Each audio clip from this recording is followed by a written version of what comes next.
La ville s'éveille tôt. Les tâches quotidiennes n'attendent pas. Le soleil n'est pas encore levé que déjà l'activité commence. 4 heures du matin. Les fils Griffon, Hal 18 ans et Jack 14, et les 2 employés de la ferme étaient déjà à l'ouvrage. Les tables étaient une merveille de propreté et de blancheur. Les 2 rangées de stalles étaient séparées par une allée centrale impeccablement tenue, avec en son milieu l'auge où les vaches venaient boire. Hal pressa sur un bouton et la pompe électrique qui tirait l'eau d'un des 2 puits artésiens de la ferme se mit à gronder doucement.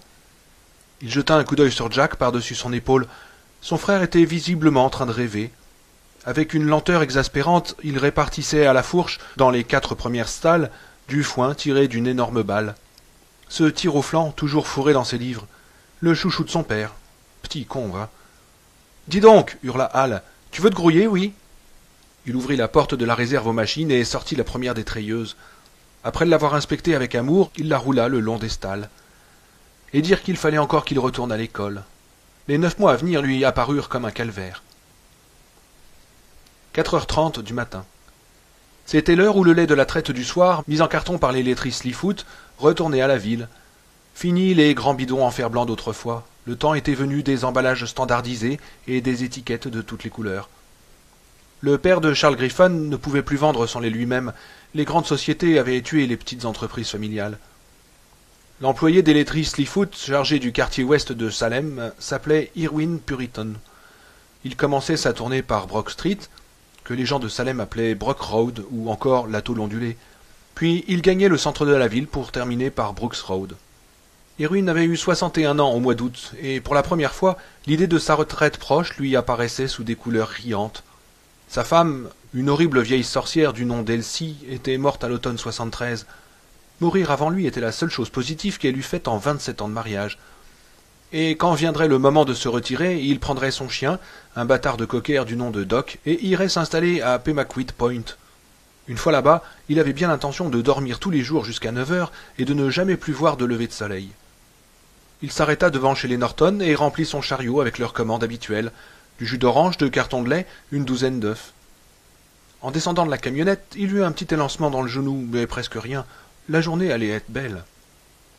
Arrivé à la porte, il vit qu'une ligne avait été ajoutée à la commande de Mrs. Norton, de l'écriture ronde et régulière de Suzanne. « Voulez-vous mettre aussi un petit pot de crème fraîche, Win? Merci. » Puriton retourna le chercher en se disant que ça allait être le jour où tout le monde voudrait quelque chose de spécial. De la crème fraîche. Il en avait mangé une fois et il avait failli vomir. À l'est, le ciel commençait à s'éclairer et les prés qui s'étendaient jusqu'à la ville semblaient parsemés de gouttes de cristal. 5h15 du matin. Il y avait 20 minutes qu'Eva Miller s'était levée et avait enfilé sa robe de chambre fatiguée et ses vieilles pantoufles roses. Elle était maintenant occupée à préparer son petit déjeuner, 4 brouillés, 8 tranches de bacon, un poêlon, 2 petites saucisses. Elle compléterait cet humble repas avec 2 toasts, beurre et confiture, un grand verre de jus d'orange et 2 grands bols de café crème. C'était une femme imposante, mais pas vraiment grosse. Elle ne deviendrait jamais énorme avec le travail qu'elle fournissait pour tenir en ordre sa pension. Les courbes de son corps avaient quelque chose d'héroïque, de rabelaisien. La regarder s'activer devant son fourneau à 8 plaques, c'était comme contempler le mouvement incessant des vagues ou les jeux éternels du vent et du sable. Elle aimait prendre son petit déjeuner en solitaire, en combinant dans sa tête les tâches de la journée. Il y en avait toute une série. Le mercredi était le jour où elle changeait le linge. Elle avait 9 pensionnaires à présent, en comptant le nouveau, M. Mears. La maison avait 3 étages et 17 pièces. Il y avait les planchers à laver, l'escalier à nettoyer, la rampe à cirer et le tapis de la grande salle de séjour à retourner. Elle demanderait à Weasel Craig de l'aider, à moins qu'il ne soit encore en train de cuver la cuite de la veille. La porte de la cuisine s'ouvrit au moment où elle s'attablait. « Bonjour, Irwin, ça va ?»« Oh, comme ça, un peu mal dans les genoux ce matin. »« Mon pauvre vieux. Voulez-vous, s'il vous plaît, me donner un carton de lait de plus et 4 bouteilles de limonade ?»« À votre service, » dit-il, résigné. J'étais sûr que ça allait être un jour à ça. Eva ne releva pas la remarque et attaqua ses œufs. Win Puriton trouverait toujours de quoi se plaindre, et pourtant Dieu sait qu'il aurait dû s'estimer le plus heureux des hommes depuis que sa mégère d'épouse s'était cassé le cou dans l'escalier de la cave. À 6h moins le quart, au moment où elle fumait une Chesterfield en buvant son dernier bol de café, le presse Hérald vint heurter le mur de la maison et alla atterrir dans les rosiers. C'était la 3e fois cette semaine. Le gosse des Kilby battait tous les records. Il ne pouvait probablement pas supporter de livrer les journaux. Bon, elle irait le chercher tout à l'heure. Les fenêtres côté est étaient illuminées par les premiers rayons du soleil du matin. C'était le meilleur moment de la journée, un moment de paix qu'elle ne gâcherait pour rien au monde. Ces pensionnaires avaient l'usage du fourneau et du réfrigérateur. Cela faisait partie de leur pension, avec leur changement de linge hebdomadaire. Et dans quelques instants, la paix serait rompue par Grover Verrill et Mickey Sylvester, qui avaleraient en vitesse leurs assiettes de céréales avant de rejoindre l'usine textile de Gates Falls, où ils travaillaient tous les deux. Comme si le fait d'y penser les avait mis en route, elle entendit la chasse d'eau du second et le pas lourd de Sylvester dans l'escalier. Elle se leva avec effort et alla récupérer le journal. 6 heures du matin. Les cris perçants du bébé sortirent brutalement Sandy McDougall de son sommeil du matin, et c'est avec des yeux encore troubles qu'elle se souleva de son lit. Son menton heurta la table de nuit et elle poussa un grognement. Le bébé, en l'entendant, se mit à crier de plus belle. « Tais-toi » cria-t-elle, « j'arrive !» Elle avait 17 ans, et son mari et elle avaient célébré leur premier anniversaire de mariage en juillet. Elle était enceinte de 6 mois quand elle avait épousé Royce McDougall, et avec son ventre en pointe, le mariage lui avait semblé être ce que le père Callahan en avait dit, un événement béni. Mais maintenant ce n'était pas autre chose qu'une montagne de caca, ce caca avec lequel Randy, comme elle le constata avec dégoût, venait de barbouiller les murs après s'en être mis plein les mains et les cheveux. Un biberon à la main, qu'elle n'avait même pas pris la peine de chauffer, elle le regarda d'un air morne. Il hurlait à plein poumon. « Tais-toi » s'écria-t-elle brusquement, et elle lui lança un biberon en plastique. Atteint à la tête, il retomba en arrière dans son berceau en gémissant et en agitant les bras. Une marque rouge apparut à la naissance des cheveux, et elle sentit lui monter à la gorge quelque chose d'atroce, qui était à la fois du triomphe, de la pitié et de la haine. Elle le sortit de son berceau sans plus d'attention que s'il avait été un chiffon. « Tais-toi, tais-toi, tais-toi » Incapable de se maîtriser, elle lui donna 2 claques et les hurlements de Randy devinrent assourdissants. Il était couché dans son berceau, la bouche grande ouverte, la figure violette. « Je suis désolée, marmonna-t-elle. Jésus, Marie-Joseph, je suis désolée. Ça va, Randy ? Attends une toute petite minute, maman va bien te nettoyer. » Quand elle revint avec un chiffon mouillé, les paupières de Randy étaient toutes gonflées et ses yeux comme décolorés. Mais il prit le biberon, et lorsqu'elle lui passa le linge humide sur la figure, il lui sourit de sa bouche sans dents. « Je dirai à Roy qu'il est tombé de la table à langer, pensa-t-elle. Il le croira. Oh, mon Dieu, pourvu qu'il le croie. 6h45 du matin. Les ouvriers et les petits employés étaient maintenant pour la plupart en route vers leur travail. Mike Ryerson était un des seuls à travailler à Salem même. Dans le recensement annuel de la ville, il figurait comme jardinier, mais en réalité sa fonction consistait uniquement à entretenir les 3 cimetières de la ville. En été, c'était presque un travail à temps plein, et même en hiver, ce n'était pas une sinécure, comme semblait le penser cette langue pointue de George Midler, le quincaillier.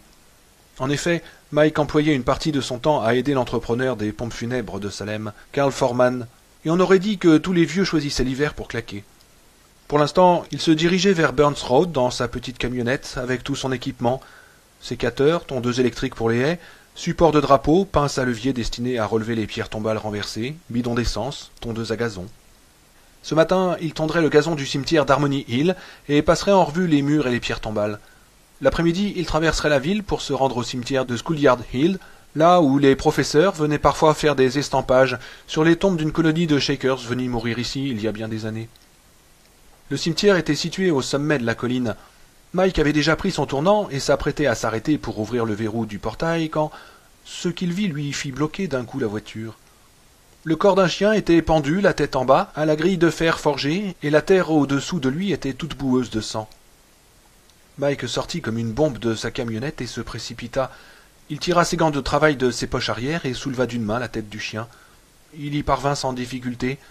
Le cadavre était tout mou, comme sans os. Il regarda les yeux vitreux et reconnut Doc, le bâtard de Cocker de Winpurrington. Le chien avait été pendu à une des piques de la grille, comme on pend une pièce de bœuf à un crochet de boucher, et les mouches, rendues paresseuses par la frayeur du matin, allaient et venaient lentement sur son corps. À force de pousser et de tirer, Mike réussit à décrocher le chien. Il se sentait l'estomac chaviré d'avoir manipulé ce corps mou et entendu les gargouillements de ses chères flasques. Il était habitué au vandalisme, fréquent dans les cimetières, surtout à l'époque d'Halloween, mais Halloween est encore loin, et il n'avait jamais rien vu de semblable. Les vandales se contentaient habituellement de renverser quelques pierres tombales, de faire ici et là des graffitis obscènes, ou de suspendre à la grille un squelette en papier. Si ce meurtre était l'œuvre d'une bande de gosses, c'étaient vraiment des petits salauds. Wynne allait en avoir le cœur brisé. Il songea à descendre tout de suite en ville avec le corps du chien pour le montrer à Parkins Gillespie, et puis il décida que ça n'avancerait pas à grand-chose. Il ramènerait ce pauvre Doc en allant déjeuner, si toutefois il arrivait à avaler quelque chose aujourd'hui. Il ouvrit la grille et regarda ses gants maculés de sang. Il lui faudrait frotter les barreaux du portail, et il n'aurait probablement pas le temps d'aller à Schoolyard Hill cet après-midi. Il entra dans le cimetière avec la voiture et la gara en silence. Il n'avait plus envie de fredonner. La journée avait perdu tout son charme. 9 heures du matin. Weasel Craig sortit de son lit en roulant littéralement sur lui-même. Sa chambre était située au second étage et le soleil qui l'inondait lui parut aveuglant. Il avait la tête lourde et eut du mal à la redresser. Cet écrivain de malheur là-haut était déjà en train de s'activer sur sa machine, pire qu'un écureuil. Fallait-il qu'un homme soit sonné pour faire tap tap tap tap comme ça toute la journée, tous les jours? Il se mit debout péniblement et alla consulter le calendrier accroché dans le cabinet de toilette pour voir si c'était le jour où il touchait sa pension. Non, on était mercredi. Sa gueule de bois n'était pas aussi terrible qu'elle l'avait été quelquefois.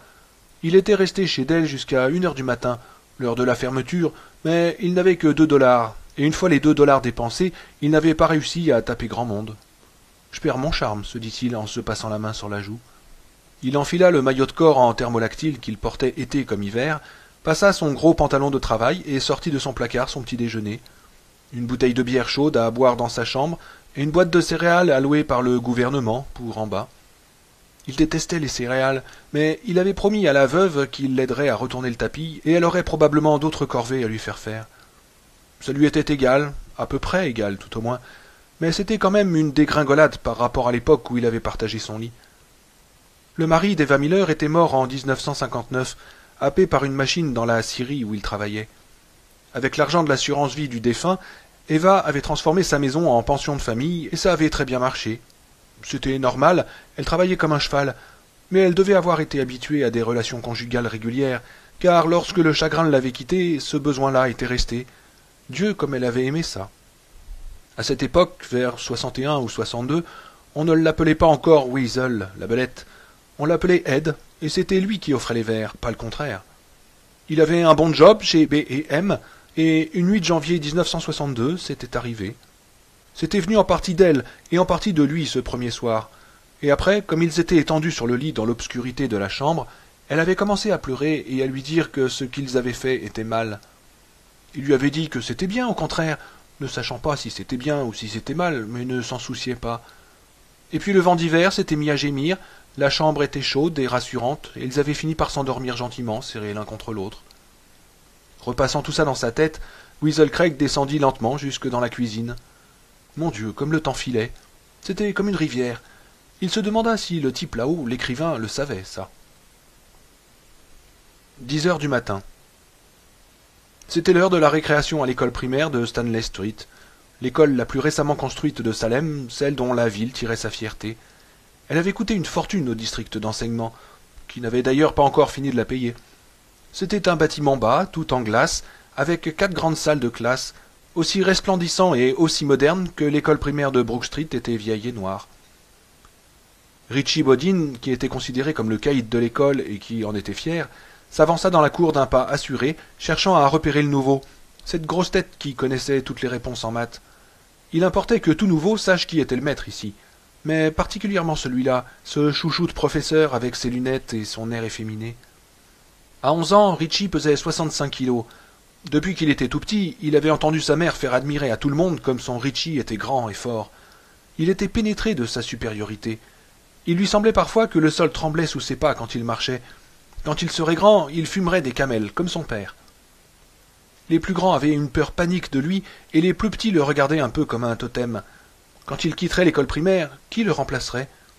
Il éprouvait une satisfaction intense en pensant à tout cela. Voilà, il était là, ce type, ce Petri, attendant d'être choisi pour le touch football de la récréation. « Hé !» dit Richie d'une voix de stentor. Tout le monde leva la tête, sauf Petri. Il y eut dans les yeux de tous une expression d'affolement, suivie d'une expression de soulagement quand ils se furent rendus compte que l'œil du maître n'était pas posé sur eux. « Hé, toi, les 4 yeux !» Marc Petri se retourna et regarda Richie. Ses lunettes cerclées de métal brillaient sous le soleil du matin, Il était aussi grand que Richie, c'est-à-dire qu'il avait une tête de plus que la plupart des garçons de sa classe, mais il était plus élancé, et son visage était celui d'un enfant studieux et pacifique. « C'est à moi que tu parles ?»« C'est à moi que tu parles ?» répéta Richie en prenant une voix de fausset. « T'as une voix de pédé, Cadio, tu le savais ?»« Non, je ne le savais pas, » dit Marc Pétry. Richie s'avança d'un pas. « Je parie que tu la suces, Cadio. Je parie que tu la suces, la bonne carotte poilue. »« Ah, bon. » Le ton poli de Marc était exaspérant. « Ouais, on me l'a dit que tu la suçais, et pas que le jeudi, hein, non, tous les jours. Tu peux pas t'en passer. » Les gosses avaient commencé à se rassembler pour voir Richie enfoncer le nouveau. Miss Holcombe, qui était responsable de la récréation cette semaine-là, était dans la cour du devant en train de surveiller les petits sur les balançoires. « Qu'est-ce que tu me veux ?» demanda Marc Pétry. Il regardait Richie comme s'il se trouvait en face d'un spécimen nouveau de scarabée. « Qu'est-ce que tu me veux ?» reprit Richie, toujours d'une voix de fausset. « Je ne te veux rien. Simplement, j'ai entendu dire que t'étais un beau pédé, c'est tout. »« C'est vrai ?» demanda Marc, toujours poli.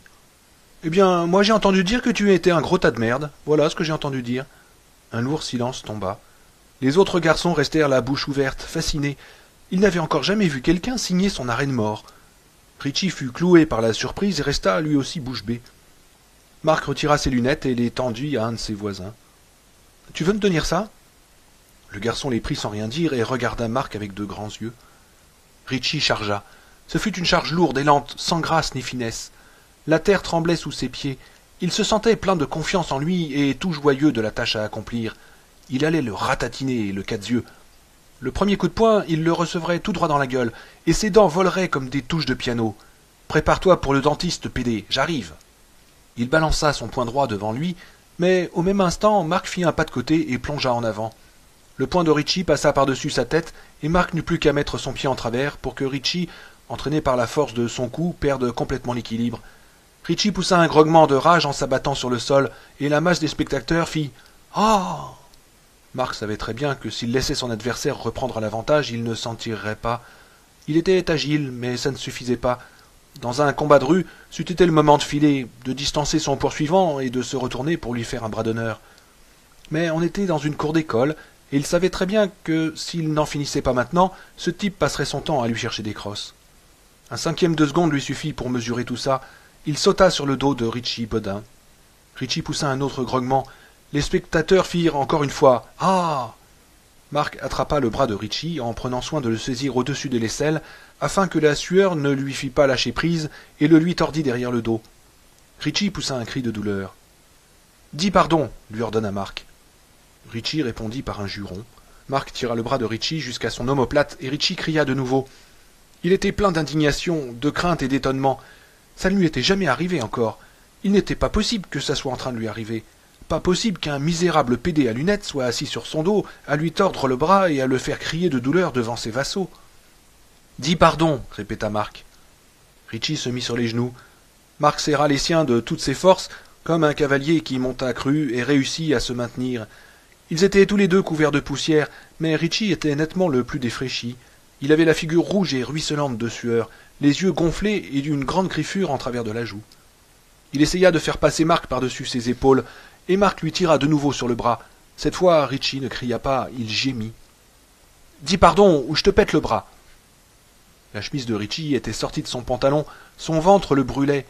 Il commença à sangloter en secouant violemment les épaules. Mais cet affreux type restait collé à son dos, il avait l'avant-bras gelé et l'épaule en feu. « Lâche-moi, fils de pute, salaud, tordu !» Un cri de douleur. « Dis pardon !»« Non !» Richie tomba en avant, le nez dans la poussière. La douleur le paralysait, il avait de la terre dans la bouche et dans les yeux. Il agita désespérément les jambes.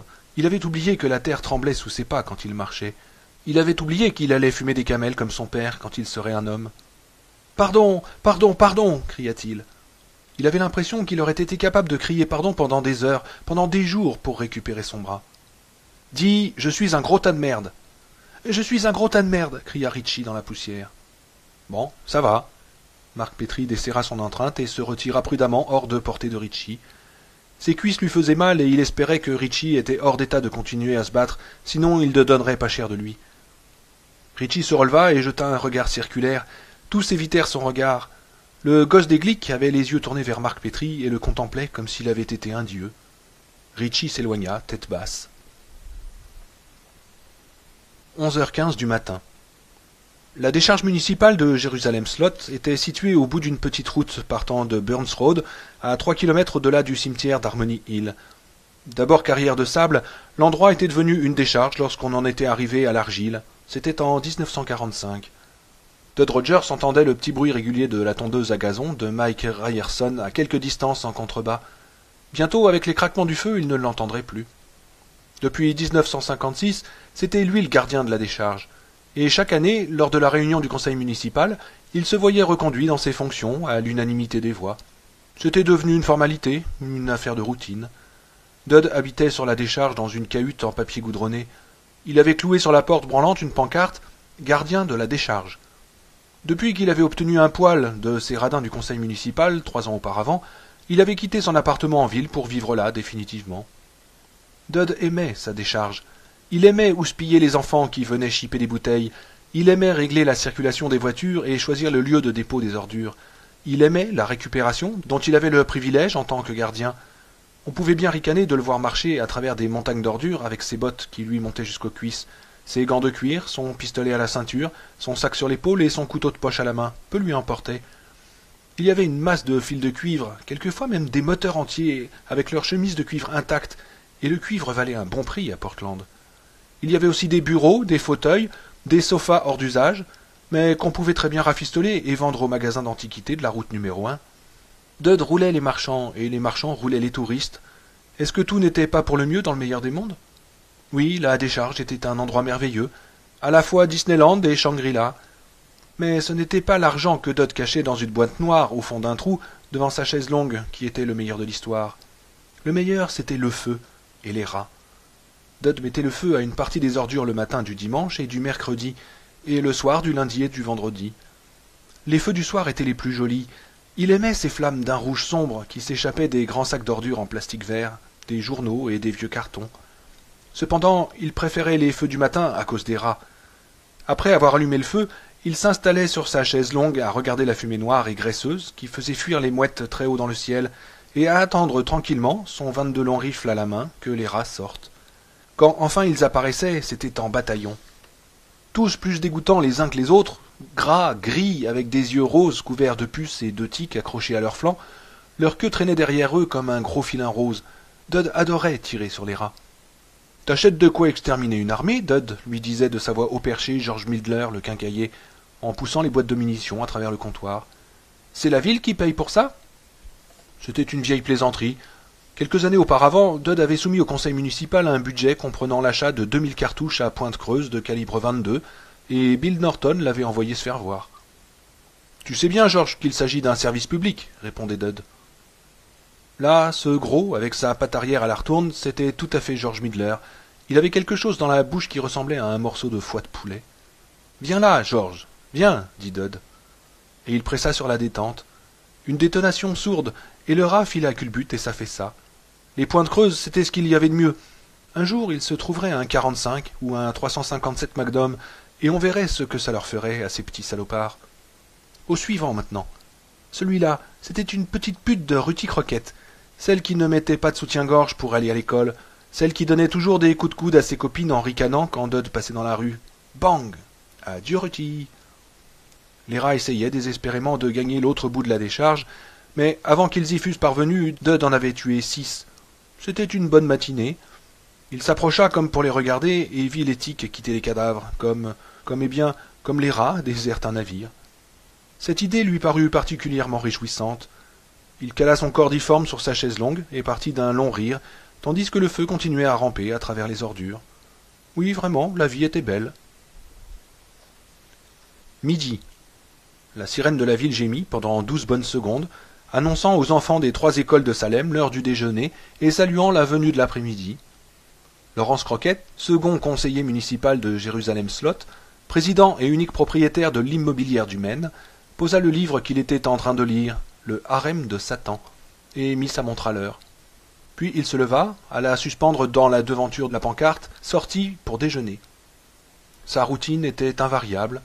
Il se rendait au café L'Excellent, prenait 2 cheeseburgers garnis et une tasse de café, et lorgnait les jambes de Pauline en fumant un William Penn. Il tourna la poignée pour vérifier que la serrure avait bien fonctionné et descendit Jointer Avenue. Au premier croisement, il fit halte pour jeter un regard vers Marston House. Il y avait une voiture dans l'allée. À cette distance, elle apparaissait comme une petite tache brillante. Il sentit son estomac se contracter. Il y avait maintenant un peu plus d'un an de cela, il avait vendu d'un coup au même acheteur la vieille laverie de Salem et Marston House. Cette affaire avait été la plus étrange de sa vie, et pourtant Dieu sait qu'il en avait fait d'étranges ces dernières années. Le propriétaire de la voiture qui était là-haut devait être, selon toute probabilité, un homme du nom de Straker, R.T. Straker. Et justement ce matin, il avait reçu une lettre de ce Straker. Un an auparavant, par un bel après-midi de juin, le type en question s'était arrêté devant le bureau de Crockett. Il était sorti de sa voiture et était resté un instant sur le trottoir avant d'entrer. C'était un homme de haute taille, qui, malgré la chaleur, était vêtu d'un complet veston de coupe classique. Son crâne était aussi lisse et poli qu'une boule de billard.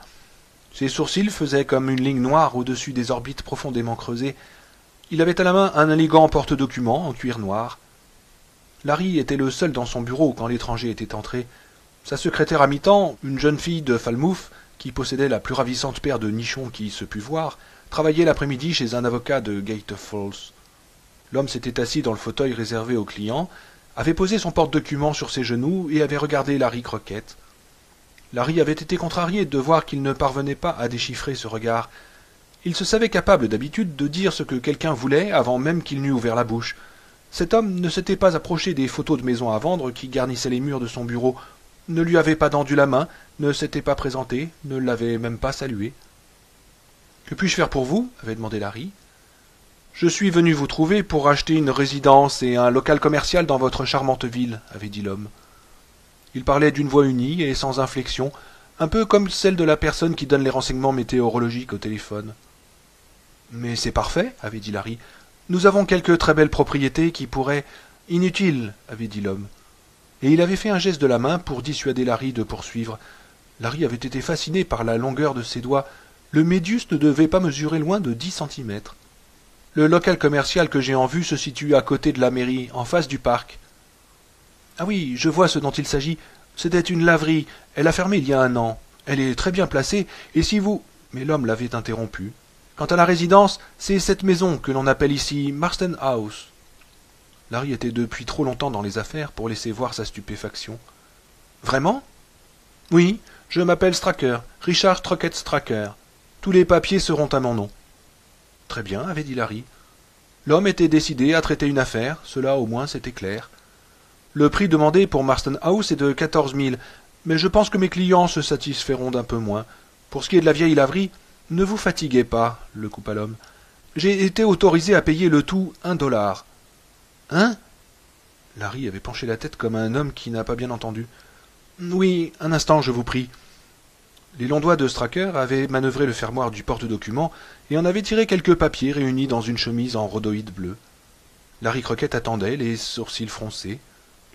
Lisez, je vous prie. Cela nous fera gagner du temps. Après avoir lu attentivement les papiers, Larry avait redressé la tête, le visage pâle et troublé.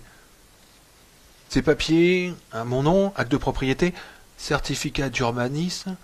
Mais, mon Dieu, est-ce que vous savez que le terrain dont il s'agit ici vaut au moins $1,5 million ? Vous voulez rire, avait dit froidement Straker. Il en vaut 4 millions. Et bientôt il en vaudra bien plus quand le centre commercial aura été construit. Mais que voulez-vous de moi ? Avait demandé Larry d'une voix dure. Je vous ai dit ce que je voulais. Mon associé et moi, nous avons fait le projet de monter une affaire dans cette ville et nous avons l'intention d'habiter Marston House. Mais quelle sorte d'affaire ? Le bazar du crime ? Straker avait eu un sourire froid. Une affaire des plus ordinaires, désolé de vous décevoir, un magasin de meubles avec un département d'antiquités pour les collectionneurs. Mon associé est un expert en la matière. Ne me racontez pas de salade, avait dit brutalement Larry. Vous pourriez avoir Marston House pour $8 500 et la boutique pour $16 000. Votre associé ne doit pas l'ignorer. Vous devez bien savoir aussi tous les deux qu'un magasin de meubles et d'antiquités n'a pas sa place dans une petite ville comme la nôtre. Quand mon associé s'intéresse à quelque chose, reprit l'homme, il creuse à fond la question. Il sait que votre ville est située sur une grande route empruntée par les touristes et par les estivants. C'est avec ces gens-là que nous comptons faire nos bénéfices. Et puis, de toute façon, ce n'est pas votre affaire. Y a-t-il quelque chose à redire au papier que vous avez en main ? Larry avait donné quelques petits coups sur la table avec la chemise en rhodoïde. Non, apparemment pas. Mais vous pouvez me raconter ce que vous voulez sur vos intentions. Moi, je ne veux pas me faire avoir. Mais il n'en est pas question. La voix de Stracker avait pris un ton hautain et légèrement méprisant. Vous avez un conseiller juridique à Boston, n'est-ce pas? Un certain Francis Walsh. Comment savez-vous ça? A fait aboyer Larry. C'est sans importance. Montrez-lui les papiers, il vous en confirmera la validité. Le terrain sur lequel ce centre commercial va être construit sera à vôtre si vous souscrivez à 3 conditions. Ah, avait dit Larry, comme soulagé. Des conditions? Il s'était appuyé contre le dossier de son fauteuil et avait pris un William Penn dans la boîte à cigares en céramique posée sur le bureau. Il n'avait repris la parole qu'après l'avoir allumée avec une allumette frottée sur la semelle de sa chaussure et en avoir tiré tranquillement une première bouffée. Nous y voilà. Annoncez la couleur. Première condition, vous allez me vendre Marston House et le local commercial pour $1. En ce qui concerne la maison, votre client est une société de Bangor. Le local commercial appartient actuellement à une banque de Portland. Je suis sûr que les deux parties seront d'accord pourvu que vous versiez un complément correspondant au minimum requis pour ne pas attirer l'attention de l'administration fiscale. Moins votre commission, bien sûr. Mais où avez-vous pris tous ces renseignements? Ce n'est pas votre affaire, monsieur Crockett. Deuxième condition, vous ne direz rien à personne de notre petite transaction. Rien. Si on soulève la question devant vous, tout ce que vous savez, c'est ce que je vous ai dit. Nous sommes 2 associés qui lançons un commerce destiné aux touristes et aux estivants. C'est très important. Ok, je suis discret. Je n'en doute pas. Néanmoins, j'insiste sur le sérieux de cette condition. Un jour viendra peut-être, monsieur Crockett, où vous serez tenté de faire part à quelqu'un de la merveilleuse affaire que vous allez réaliser aujourd'hui. Si vous cédez à cette tentation, je le saurai et je vous ruinerai. Me suis-je bien fait comprendre? On se croirait dans un mauvais film d'espionnage, avait dit Larry. Il était resté impassible, mais il avait senti comme un frisson d'angoisse lui passer le long du dos. Stracker avait dit « Je vous ruinerai » aussi naturellement qu'il aurait dit « Comment allez-vous » et sa petite phrase en avait pris d'autant plus de poids. Et puis, comment ce type pouvait-il être au courant pour Frank Walsh? Même sa femme ne le savait pas. « M'avez-vous compris, monsieur Crockett ?»« Oui, » avait dit Larry. « J'ai l'habitude de jouer serré. » Stracker avait adressé de nouveau à Larry un sourire glacial. « Je sais. C'est pour cela que je fais affaire avec vous. Et la troisième condition? La maison a besoin d'être un peu rénovée. Ah bah ça c'est le moins qu'on puisse dire, avait répliqué sèchement Larry. Mon associé a l'intention de mener la chose à bien lui-même, mais vous lui servirez d'intermédiaire. Nous ferons de temps en temps appel à vous. De temps en temps je requerrai les services des personnes que vous employez pour apporter certaines choses, soit à la maison, soit au magasin. Vous n'en parlerez à personne. Vous m'avez compris? Oui, j'ai compris. Mais vous n'êtes pas d'ici, n'est-ce pas? Stracker avait haussé les sourcils. Je ne vois pas le rapport. Mais il y en a pourtant un, très clair. Nous ne sommes pas à Boston ou à New York. Même si je reste bouche cousue, les gens vont causer. Il y a par exemple sur Hayward Street une vieille pipelette du nom de Babel Wertz qui passe ses journées à sa fenêtre avec des jumelles. Je me moque des gens de la ville. Mon associé s'en moque aussi. Dans les petites villes, il faut toujours que les gens parlent, comme des pies sur un fil télégraphique. Ils ne tarderont pas à nous accepter. Larry avait haussé les épaules. Ouais, c'est votre affaire, hein? Oui, comme vous dites. Vous réglerez tous les frais et nous vous rembourserons au vu des factures. D'accord? Comme Larry l'avait dit à Stracker, il avait l'habitude de jouer serré. C'était un des joueurs de poker les plus réputés de tout le comté de Cumberland. Bien qu'il eût gardé son calme tout au long de la conversation, il se sentait le cerveau en ébullition. L'affaire que lui offrait ce dingue était de celles qu'on ne rencontre qu'une fois dans sa vie, et encore. Peut-être que le patron de ce type était un de ces multimilliardaires paranoïaques qui vivent complètement enfermés. « Monsieur Crockett, j'attends. »« Bien, je voudrais à mon tour poser 2 conditions, » avait dit Larry. « Ah » avait répliqué Stracker avec un intérêt poli. Larry avait agité la chemise en rhodoïde. « D'abord, il faut que la validité de ces papiers me soit confirmée. »« Naturellement, » dit l'homme. « En second lieu, si vous faites là-haut quelque chose d'illégal, je ne veux pas le savoir. Je veux dire par là... » Il avait été interrompu par le rire de Stracker, un rire étrangement froid qui l'avait mis affreusement mal à l'aise. « J'ai dit quelque chose de drôle » avait-il demandé, sans la moindre envie de sourire. « Oh, non, non, non, bien sûr que non, monsieur Crockett. Pardonnez-moi, j'ai trouvé ce que vous m'avez dit amusant pour des raisons qui me sont personnelles. Qu'alliez-vous ajouter ? Je voulais parler de ces travaux d'aménagement. Je ne tiens pas à être mouillé dans une affaire louche. Si vous avez l'intention de fabriquer de l'héroïne, du LSD ou des explosifs, je n'ai rien à y voir. » D'accord, avait dit Stracker. Son visage était redevenu grave. Alors, marché conclu? Larry avait répondu avec une réticence qui l'avait surpris lui-même.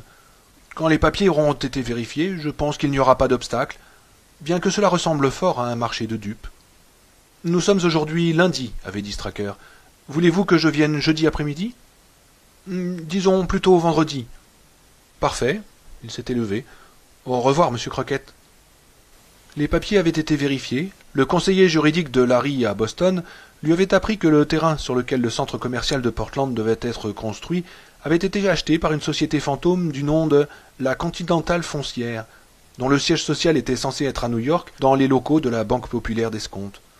Il n'avait trouvé dans les bureaux occupés en principe par cette société que des classeurs vides et de la poussière.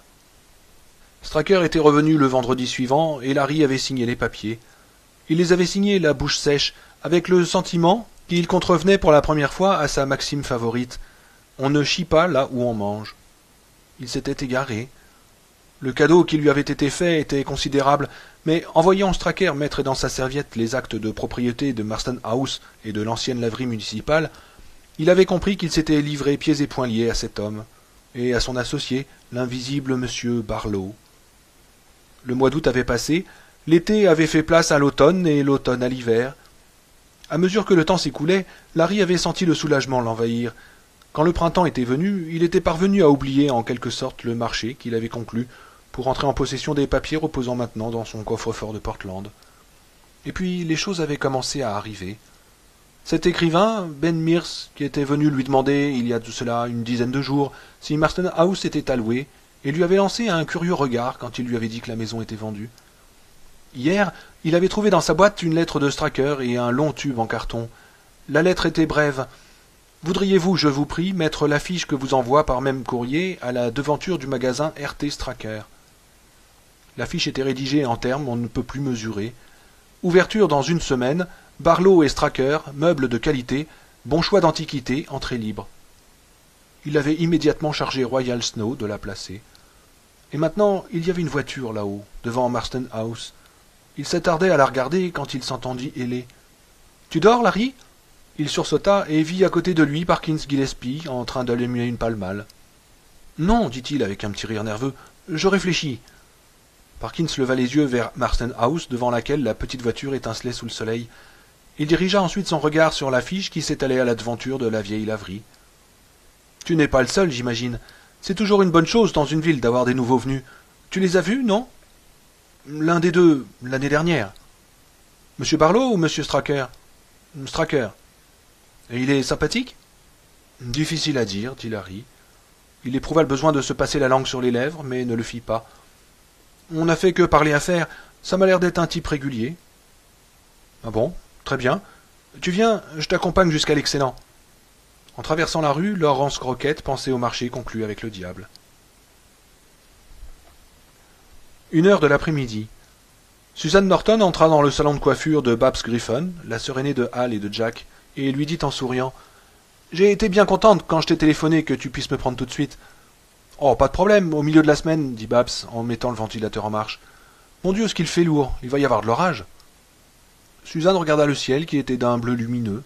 « Tu crois ? » Oui, j'en suis sûr. Comment est-ce que tu les veux, ma chère ? Naturel, dit Suzanne en pensant à Ben Mears. Comme si je n'étais pas venu te voir.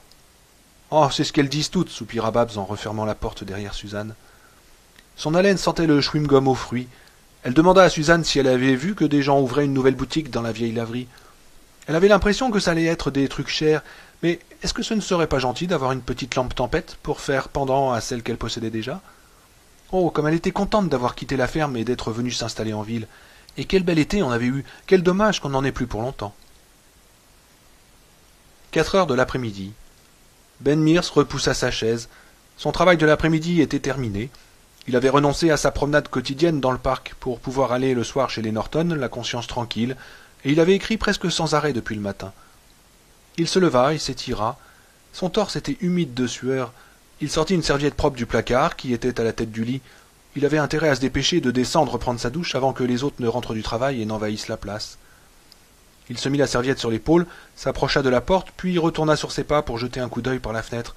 Quelque chose avait attiré son regard. Ce n'était pas la ville, assoupie en cette fin d'après-midi sous un de ces ciels bleus profonds qui font le charme de la Nouvelle-Angleterre quand viennent les derniers jours de l'été. Son regard était passé par-dessus les petits immeubles à 2 étages de Jointer Avenue, avec leurs toits plats et asphaltés, et avait traversé le parc où les enfants sortis de l'école traînassaient, se chamaillaient ou roulaient à bicyclette. Il s'était ensuite dirigé vers le nord-ouest de la ville, là où Brock Street disparaissait derrière la première colline boisée, et tout naturellement s'était glissé entre les arbres par l'ouverture en T qui correspondait à la jonction de Brooks Road et Burns Road, pour remonter jusqu'au haut de la colline et aboutir à Marston House. À cette distance, on aurait dit une maison de poupée, et il l'aimait ainsi. On avait l'impression qu'on pouvait sans peine la neutraliser. Il suffisait de lever la main et on l'effaçait avec la paume. Il y avait une voiture dans l'allée. Il resta là, cloué sur place, la serviette sur l'épaule, à la regarder avec au creux du ventre une crispation de terreur qu'il n'essayait même pas d'analyser. 2 des volets avaient été remplacés et donnaient à la maison un regard mystérieux d'aveugle qu'elle ne possédait pas auparavant. Ses lèvres se mirent à remuer en silence, comme pour former des mots que personne, pas même lui, ne pouvait comprendre. 5 heures de l'après-midi. Matthew Burke sortit du lycée, sa serviette à la main, et traversa le parking désert où l'attendait sa vieille Chevrolette qui roulait encore sur les pneus neige de l'année dernière. À 63 ans, Matt trouvait encore du plaisir à enseigner. Pour mettre de la discipline dans les classes, il n'était pas très doué, et s'il avait eu à un moment donné une petite chance d'entrer dans l'administration du lycée, cette chance était depuis longtemps volatilisée. Comment un rêveur comme lui aurait-il pu exercer valablement les fonctions de censeur? Mais les chahuts ne lui avaient jamais fait peur. On ne comptait plus les jours où il avait lu des sonnets de Shakespeare dans des salles de classe glaciales, où volaient les avions et les boulettes, où il s'était assis sur des punaises et les avait balayées d'un air absent en disant à ses élèves de prendre la page 467 de leur grammaire, où il avait ouvert des tiroirs pour y prendre des copies et y avait trouvé des grillons ou des grenouilles. Il y avait même trouvé une fois un serpent noir qui mesurait au moins 2 mètres. Il avait parcouru en long et en large la langue anglaise, comme un vieux marin solitaire et infatigable. Première heure, Steinbeck, 2e heure, Chaucer, 3e heure, la proposition principale, et pour finir, avant le déjeuner, la fonction du complément de nom. Ses doigts n'étaient plus jaunis par le tabac, mais par la poudre de craie, une autre sorte d'intoxication. Ses élèves n'avaient ni culte ni passion pour lui. Ils n'avaient rien d'un Mr. Chips qui se serait langui dans un coin perdu de l'Amérique, en attendant que Ross Hunter vienne le chercher, mais nombre d'entre eux le respectaient, et une petite minorité avait appris de lui ce qui comptait. Ce n'était pas tellement la chose qu'on faisait, qui pouvait être très modeste ou même très bizarre, c'était de la faire en s'y donnant tout entier.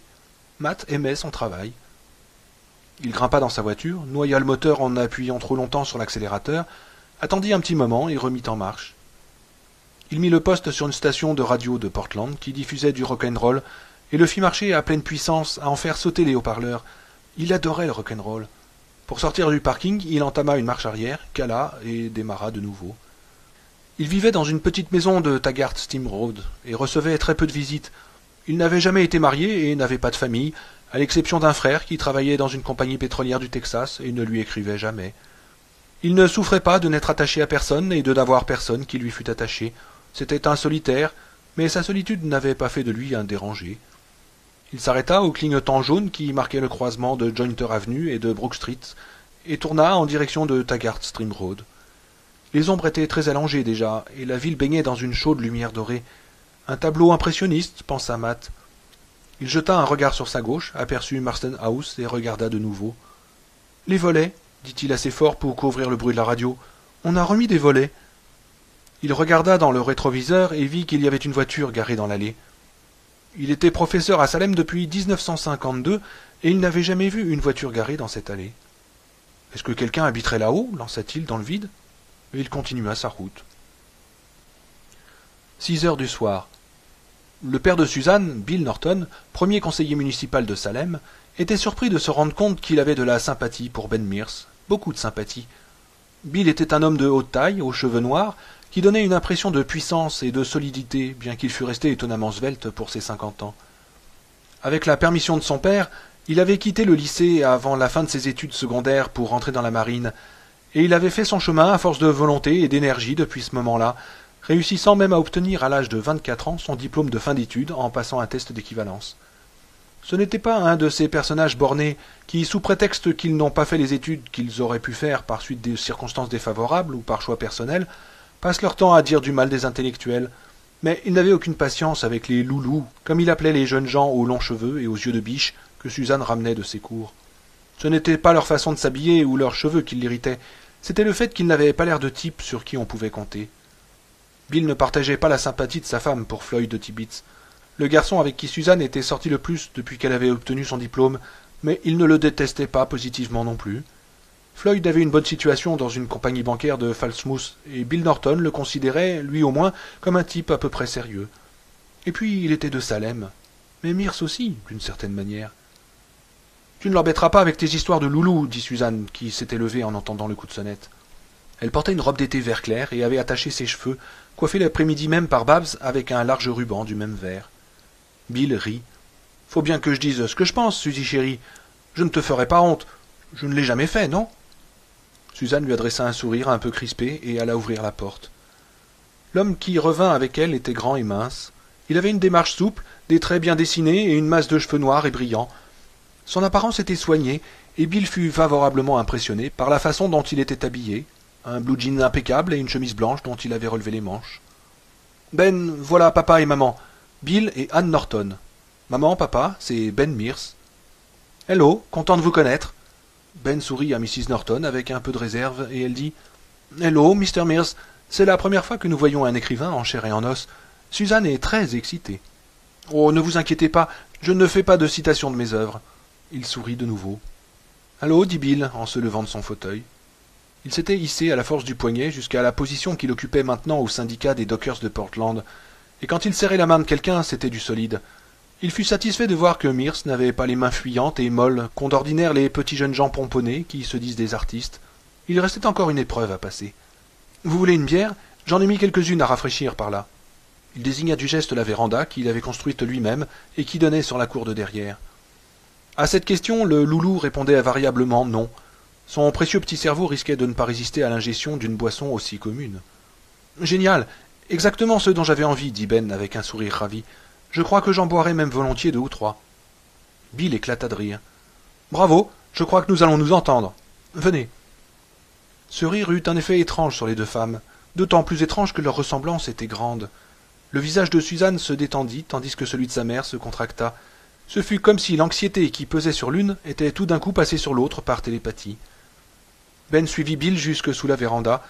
Une glacière portative, remplie de boîtes de bière Pabst, était posée sur un tabouret dans un coin. Bill prit une bière et la lança à Ben, qui l'attrapa d'une main, mais en prenant bien garde de ne pas la secouer pour qu'elle ne mousse pas trop.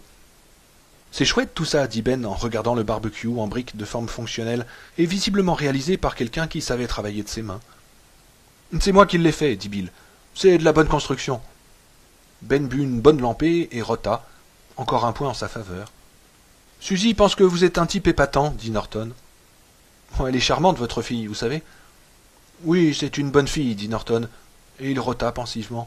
Elle dit que vous avez écrit 3 livres et qu'ils ont été publiés. »« Oui, c'est exact. »« Et ça se vend bien ?»« Le premier, oui, dit Ben. » Il n'en dit pas plus. Bill Norton hocha la tête d'un air approbateur. Voilà un garçon qui sait garder ses affaires d'argent pour lui, pensa-t-il. « Est-ce que vous me donneriez un coup de main pour faire cuire les hamburgers et les hot dogs ?»« Oui, bien sûr. »« Il faut inciser les saucisses, vous savez faire ?»« Ouais. » Ben sourit et avec son index droit fit un petit geste en oblique. Il fallait en effet inciser les saucisses de Francfort pour les empêcher de faire des cloques. « Vous n'êtes pas un empoté, ça se voit, dit Bill Norton. Emportez ce sac de briquettes là-bas, moi je vais chercher la viande. Prenez votre bière. Bah, vous ne croyez pas que je vais m'en séparer ? Au moment de rentrer dans la maison, Bill lança un coup d'œil en biais à Ben. « Vous êtes un garçon sérieux à ce qu'il me semble. Je ne me trompe pas ?» Ben sourit un peu tristement. « Oh, non, dit-il. » Bill fit un petit signe de tête satisfait. « Bien, répondit-il. » Et il partit chercher sa viande.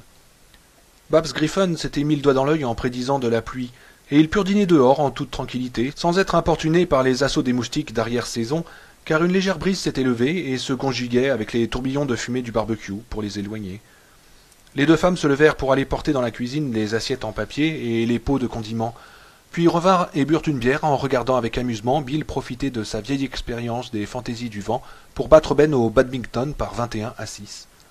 Ben, ayant regardé sa montre, refusa avec un regret qui n'était pas fin de disputer la revanche. « J'ai un livre sur le feu, dit-il. Il faut que j'écrive encore 6 pages. Si je bois trop ce soir, je ne serai même plus capable de lire demain ce que j'ai écrit aujourd'hui. » Suzanne l'accompagna jusqu'à la porte d'entrée. Il était venu à pied. En jetant de l'eau sur le feu pour l'éteindre, Bill secouait pensivement la tête. Ce garçon était sérieux, il l'avait dit lui-même, et le père de Suzanne était tout prêt à le croire. Ben n'avait rien fait pour les impressionner, mais un homme qui travaille après le dîner ne peut manquer de se faire un nom, et même un nom écrit en grosses lettres. Anne Norton, elle, restait réticente. 7 heures du soir. Floyd Tibbits pénétra dans le parking de chez Dell 10 minutes environ après que Delbert Marquet, le propriétaire gérant de l'établissement, eut allumé la nouvelle enseigne lumineuse, Dells, en lettres roses d'1 mètre de haut, avec un vert en guise d'apostrophe. À l'horizon, le ciel s'était empourpré, et la brume du soir n'allait pas tarder à se former au creux des vallons. Dans 1 heure ou 2, les habitués de la nuit allaient commencer à arriver. « Salut, Floyd, dit Dell en sortant une michelobe de sa glacière. « Bonne journée ?»« Plutôt, dit Floyd. Ça fait plaisir de se retrouver devant une bonne bière. » C'était un grand garçon, avec une barbe bien soignée, habillé d'un pantalon à chevrons et d'une veste de sport, son costume de travail au comptoir d'escompte et de crédit. Il avait atteint le second échelon de la hiérarchie en matière de décision de crédit, et il aimait assez son travail sans se sentir vraiment concerné et en restant toujours au bord de l'ennui. Il avait un peu l'impression de flotter, mais cela ne lui était pas positivement désagréable. Et puis il y avait Suze, une chic fille. Bientôt elle ferait partie de sa vie, et il faudrait bien alors qu'il fasse quelque chose de lui-même. Il posa un billet de $1 sur le comptoir, remplit son verre de bière, le vida d'un trait et le remplit à nouveau. Le seul autre client du bar pour l'instant était un jeune garçon en uniforme de postier. C'était le gosse des Brillantes, se dit Floyd. Il buvait une bière, assis à une table, en écoutant au jukebox une chanson d'amour pleine de mélancolie. « Quoi de nouveau en ville ?» demanda Floyd. Il connaissait d'avance la réponse. Rien ou pas grand-chose. Un élève du lycée aurait pris une cuite et se serait amené ivre-mort dans la salle de classe, peut-être. Qu'est-ce qui pouvait bien se passer d'autre ? « Quelqu'un a tué le chien de votre oncle, voilà la dernière nouvelle. » Floyd, qui était en train de porter son verre à ses lèvres, s'arrêta court. « Quoi ? Doc ? Le chien d'oncle Win ? » ?»« Oui, exactement. »« Écrasé par une voiture ? » ?»« Non, rien ne l'indique en tout cas. C'est Mike Ryerson qui l'a trouvé en allant tondre le gazon au cimetière d'Harmony Hill. Doc était accroché au pic du portail, éventré. »« Oh les salauds !» dit Floyd, suffoqué. Dell, satisfait de l'effet produit, hocha la tête gravement. Il connaissait une autre nouvelle qui avait contribué ce jour-là à échauffer les esprits. On avait vu la bonne amie de Floyd se promener en ville avec cet écrivain qui avait pris une chambre chez Eva. Mais ça, c'était à Floyd de le découvrir tout seul. « Ryerson a porté le corps à Parkins Gillespie, dit-il à Floyd. Parkins pense que le chien était peut-être mort et que des enfants l'auraient ensuite accroché au portail pour s'amuser. Ce Gillespie, il n'a vraiment pas inventé la poudre. Bon, j'en sais rien, mais je vais te dire quelle est mon idée à moi. » Dell pencha en avant son torse puissant. « Je pense que c'est des gosses. Ça, oui, merde, je les connais. Mais ça peut être un truc beaucoup plus grave qu'une simple plaisanterie. Tiens, regarde ça. » Il sortit un journal de dessous son comptoir et le tendit à Ryerson, ouvert sur une page intérieure. Floyd le lit, un gros titre s'étalait sur plusieurs colonnes. « Des adorateurs de Satan profanent une église de Floride. » Il lut l'article en diagonale. Une bande de gosses avait pénétré dans une église catholique à Clewiston, en Floride, un peu après minuit, et y avait célébré une sorte de messe noire. L'autel avait été profané, des inscriptions obscènes avaient été gravées sur les bancs, sur les confessionnaux et sur les fonds baptismaux, et du sang avait été répandu sur les marches qui menaient à la nef.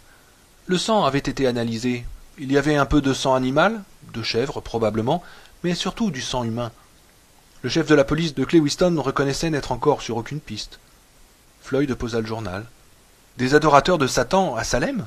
Allons, Dell, tu déménages. »« Oh, les gosses sont de plus en plus tordus, dit Dell avec obstination. On verra bien qui aura raison. Ils feraient des sacrifices humains dans les prés des Griffins que ça ne m'étonnerait pas. Encore une bière ? » ?»« Non, merci, dit Floyd en se levant de son tabouret. Je crois que je vais aller voir comment va oncle Win. Il adorait ce chien. »« Dis-lui bien des choses de ma part, dit Dell en remettant son journal sous le comptoir. Il aurait à le ressortir un certain nombre de fois ce soir. Dis-lui que j'ai été désolé d'apprendre ça. » Un peu avant d'avoir atteint la porte, Floyd s'arrêta et dit sans s'adresser à personne. « Empalés sur des pics du portail. Putain, si je pouvais les attraper, les petits salauds qu'on fait ça. »« Des adorateurs de Satan, dit Dell. Ça m'étonnerait pas du tout. Je sais pas ce que les gens ont par les temps qui courent. » Floyd sortit du bar. Le fils brillant mit une pièce de 10 cents dans le jukebox et Dick Curless commença à chanter commentaire avec une bouteille. 7h30 du soir. « Vous rentrez vite, dit Marjorie Click à Danny, son fils aîné. N'oubliez pas qu'il y a école demain. Je veux que ton frère soit au lit à 9h15. Danny agita un pied. « Je vois pas pourquoi je dois l'emmener. »« Tu ne vois pas, dit Marjorie avec une gentillesse inquiétante. Oh, bien sûr, tu peux aussi rester à la maison. Elle se retourna vers l'évier dans lequel elle avait mis du poisson à rafraîchir, et Ralphie en profita pour tirer la langue à son frère. Danny répondit en agitant le poing dans sa direction, mais son ignoble petit frère ne réagit que par un sourire narquois. « On sera là, » grommela Danny, et il sortit de la cuisine avec Ralphie sur ses talons. « À 9 heures !»« Oui, d'accord, d'accord. » Tony Glick était installé devant la télévision, les pieds sur une chaise, en train de regarder un match de baseball. « Où allez-vous, les garçons ?»« On va voir le nouveau de la classe, » dit Danny. « Marc Petrie. »« Ouais, » dit Ralphie, « on va voir son train électrique. » Danny jeta un regard meurtrier à son frère, mais leur père n'avait remarqué ni l'hésitation de Ralphie, ni le ton peu naturel avec lequel il avait prononcé les derniers mots. Doug Griffin venait d'envoyer la balle dehors. « Ne rentrez pas tard, dit-il distraitement. Le soleil était déjà couché, mais le ciel était encore clair, tandis qu'il traversait le terrain qui s'étendait derrière la maison. Danny dit « Tu mériterais que je te bousille, espèce de petit con. »« Je le dirai, dit Ralphie d'une voix sucrée.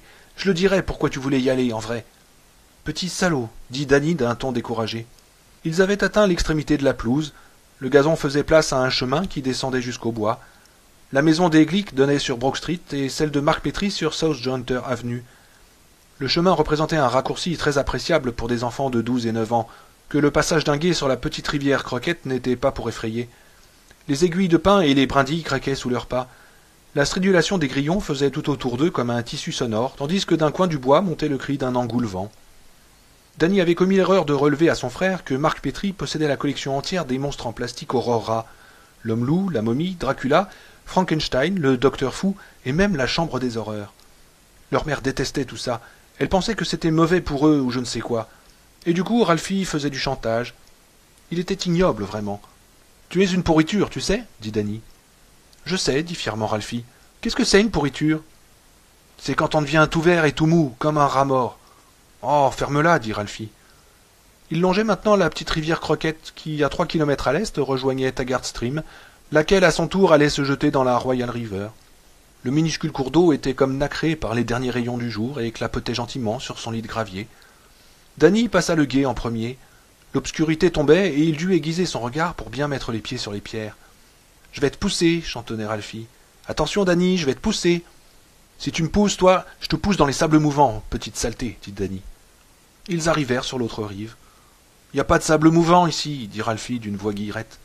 Il se rapprocha malgré tout de son frère. « Tu crois ça ?» dit Danny d'un ton de quelqu'un qui en sait long. « Il y a pourtant un petit gosse qui a disparu dans les sables mouvants il n'y a pas très longtemps.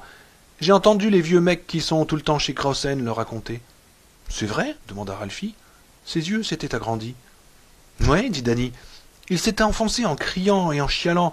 Sa bouche s'est remplie de sable et gloup, c'était fini. »« Bon, allez, viens » dit Ralphie d'une voix tremblante. Il faisait presque nuit maintenant, et les bois étaient pleins d'ombres mouvantes. « On s'en va vite d'ici. » Ils commencèrent à grimper sur l'autre versant en glissant sur les aiguilles de pin. Le gosse dont Danny avait entendu parler au magasin était un garçon de 10 ans du nom de Jerry Kingfield. Il s'était peut-être enfoncé dans les sables mouvants en criant et en chialant, mais si cela était, personne ne l'avait entendu. Tout ce qu'on pouvait dire, c'est qu'il avait disparu dans les marais en allant à la pêche, il y avait 6 ans de cela. Certains pensaient que c'était les sables mouvants, d'autres étaient d'avis que c'était un obsédé sexuel, un pervers qui l'avait tué. Ces gens-là, il y en avait partout. « Ils disent que son fantôme rôde dans les bois, » dit Danny d'une voix théâtrale, se gardant bien de signaler à son petit frère que les marais étaient à 5 kilomètres au sud. « Ne dis pas ça, Danny, » murmura Ralphie. « Pas dans le noir. » Ils entendaient de tous côtés des craquements mystérieux. Le vent s'était tu. Juste derrière eux, une branche claqua, et ils eurent l'impression d'une présence furtive. Le ciel était maintenant presque complètement sombre. « De temps en temps, » continua Danny d'une voix angélique, quand une petite saleté de gosse comme toi va dans les bois le soir, il jaillit d'un arbre juste devant lui avec sa figure toute verte et couverte de sable. « Danny, arrête, allez, viens !» La voix de son petit frère était devenue suppliante. Danny s'arrêta. Il s'était presque fait peur à lui-même. Les arbres étaient maintenant des masses noires et menaçantes qui remuaient lentement dans la brise du soir, se penchant les unes vers les autres et faisant craquer leurs jointures. Une autre branche claqua sur leur gauche. Danny se mit à regretter amèrement de n'être pas passé par la route. Encore un claquement de branches. « Danny, j'ai peur, » chuchota Ralphie. « Oh, sois pas stupide, » dit Danny. « Allez, viens. » Ils reprirent leur marche. Les aiguilles de pin crissaient sous leurs pas. Danny essaya de se persuader qu'il n'avait pas entendu de branches claquer. que c'était eux et eux seuls qu'ils entendaient. Le sang lui battait aux tempes, ses mains étaient glacées. « Je vais compter mes pas, se dit-il. Plus que 200 pas et on sera sur Jointer Avenue. Et quand on rentrera par la route. Comme ça, la petite saleté n'aura pas peur. Dans 1 minute, on va voir les lumières de la rue et on se sentira idiot. Mais ce sera très bon de se sentir idiot. Allez, je compte. 1, 2, 3... » Ralphie poussa un hurlement. « Je le vois! Je vois le fantôme! Je le vois !» Danny sentit comme un fer rouge lui brûler la poitrine. La terreur s'était abattue sur lui et lui courait le long des membres. Il aurait voulu se sauver, mais Ralphie s'accrochait à lui. « Où ?» murmura-t-il, oubliant que c'était lui qui avait inventé le fantôme. « Où ?» Il regarda autour de lui, tremblant à l'idée de ce qu'il allait voir, et ne vit que du noir. « Il est parti, maintenant. Mais je l'ai vu, je les ai vus. Des yeux, j'ai vu des yeux. Oh, Danny !» La voix de Ralphie était entrecoupée de sanglots. « Mais il n'y a pas de fantôme, espèce d'idiot. Allez, viens !» Danny prit la main de son frère, et ils se remirent à marcher. Ses jambes étaient comme de la guimauve, ses genoux tremblaient. Ralphie se serrait contre lui, le poussant presque hors du chemin. « Il nous regarde, » murmura-t-il. « Oh, écoute, je vais pas. C'est vrai, Danny, tu ne le sens pas ?» Danny s'arrêta, et avec ce 6e sens qu'ont les enfants, il le sentit, effectivement, et sut qu'il n'était pas seul. Un grand silence était tombé sur les bois, mais c'était un silence de mauvais augure. Des ombres, agitées par le vent, se balançaient langoureusement autour d'eux. Et Danny sentit, par tous ses pores, dans tout son être, une présence sauvage. Il n'y avait pas de fantômes, mais il y avait des pervers. Ces hommes qui arrêtent leur voiture noire pour vous offrir des bonbons, ou se cachaient dans les rues sombres, ou vous suivaient dans les bois. Et alors ? Oh, et alors il... « Courons, courons !» dit-il d'une voix dure. Mais Ralphie, paralysé par la terreur, était incapable de faire un pas. Il tremblait de tous ses membres en serrant désespérément la main de Danny. Son regard ne se détachait pas des bois. Soudain, ses yeux s'agrandirent. « Danny !» Une branche claqua. Danny se retourna et regarda où regardait son frère. L'obscurité les enveloppa. 9 heures du soir. Mabel Wertz était une opulente personne de 74 ans qui arrivait de plus en plus difficilement à déplacer son énorme masse. C'était comme un recueil vivant de toutes les histoires, petites ou grandes, de la ville. Sa mémoire s'étalait sur 50 ans de nécrologie, d'adultère, de vol et d'égarements divers. Elle aimait les commérages sans être délibérément cruelle. Ceux dont elle mettait au grand jour les petits secrets pouvaient ne pas être de cet avis. Elle vivait dans la ville et pour la ville. En un sens, elle était la ville.